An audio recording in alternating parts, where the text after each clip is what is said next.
Hello, I'm Jay Lewis,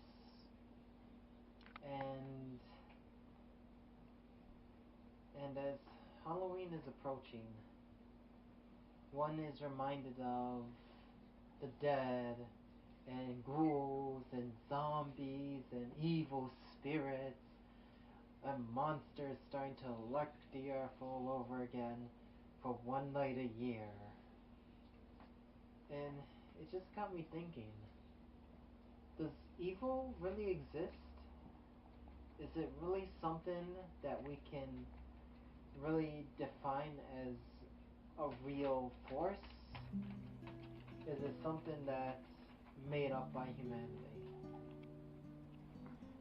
Well, you see, the thing about evil is that when we think about evil things, we think about monsters and murderers, basically threats to the human race.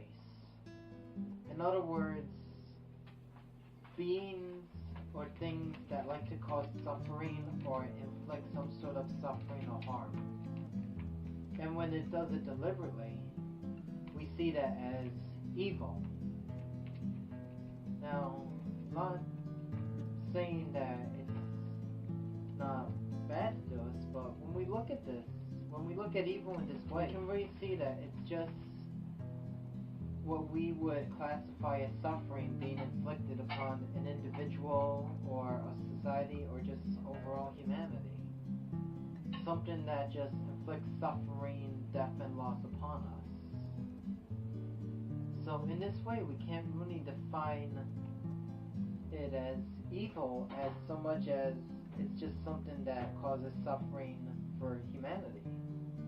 This suffering can be otherwise beneficial to the being that is causing it. Ergo, there's the case of evil spirits and demons or monsters that eat people. The monster isn't trying to just deliberately harm humanity. It's just doing what its natural instincts are. In the same way, a demon or a spirit, a conscious sentient spirit that specifically causes malevolence and violence and specifically harms our people is also really just following its nature. So in this way, what we see as evil is good to something else. Because for whatever it does against us or for us, even as spirits, there's a purpose behind it. You see, nothing anyone ever does or anything ever does is without a purpose. There serves a purpose with every action that any being has. Whether this is suffering or aiding, it all serves a personal, deeper, instinctual purpose. So when we look at evil spirits and monsters that cause harm to humanity and take people away and torture them, the reality is they're doing it because it gives them a purpose or fulfills a need that they have. Much in the same way, when you are in pain and scared, you're going to be more violent or irrational or freaking out more. It's just your brain's natural response to panic and highly fearful situations. So we can ascertain then that evil is really just a construct of our mind. And the reality is everything's following its nature and trying to fulfill a purpose within itself. And we can really look at this as instead whether it is harming or helping others. And that we can define as an evil that we can control then. For then we can choose to harm or help others as we see fit. At the same time, if we define evil as such an artificial thing, as something that humans make up, can we define good as something humans make up? Can we define all things good as something that's just beneficial to humanity? Well, see, here's the thing. In order to know hate, you have to know love. See, hate comes with conditions. Nothing just automatically hates out of nowhere.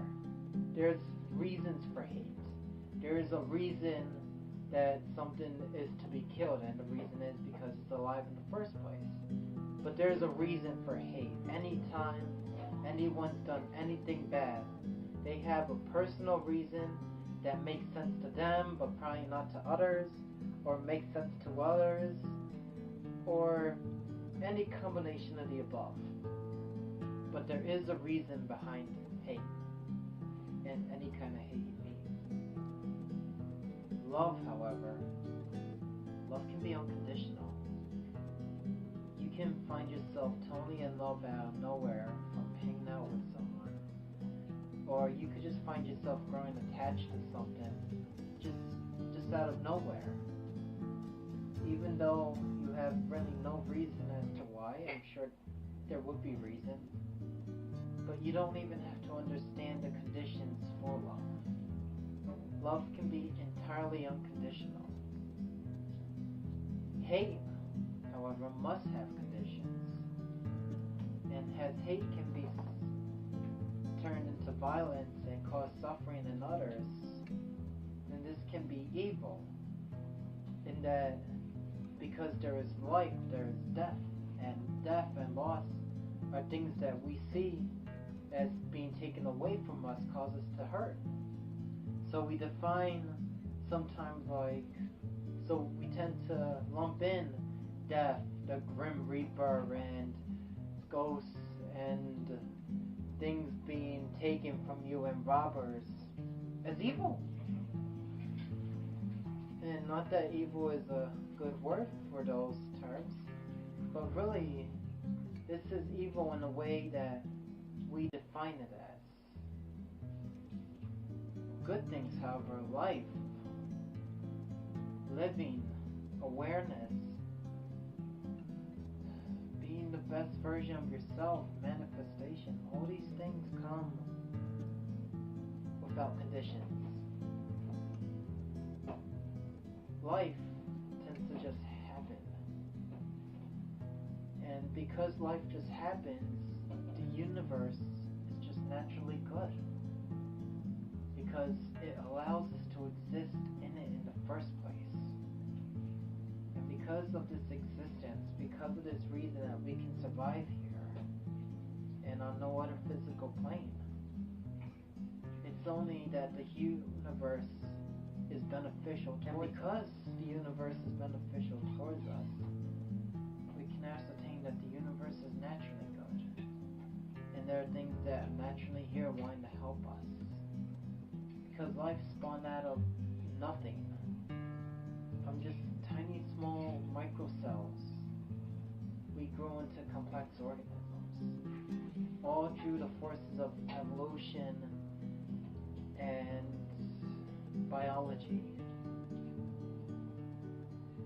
This isn't because the universe wanted us to suffer, but because life wants to feel naturally better. Doing so, we can ascertain that there is a good, there is a good force carrying life through the universe, and there is a force in the universe that's allowing life to exist. And whether or not we can define this as God or say it's part of God, we cannot deny that we still exist in this universe, and there are forces helping us continue to live. And only because we are continuing to live, there are forces that will just try and kill us as well. So we can ascertain that the universe is naturally good, and that it does prefer order and peace over passion and chaos and hate. The universe prefers aid and helping others, because life likes being aided. So we can see then that the there is no such thing as evil.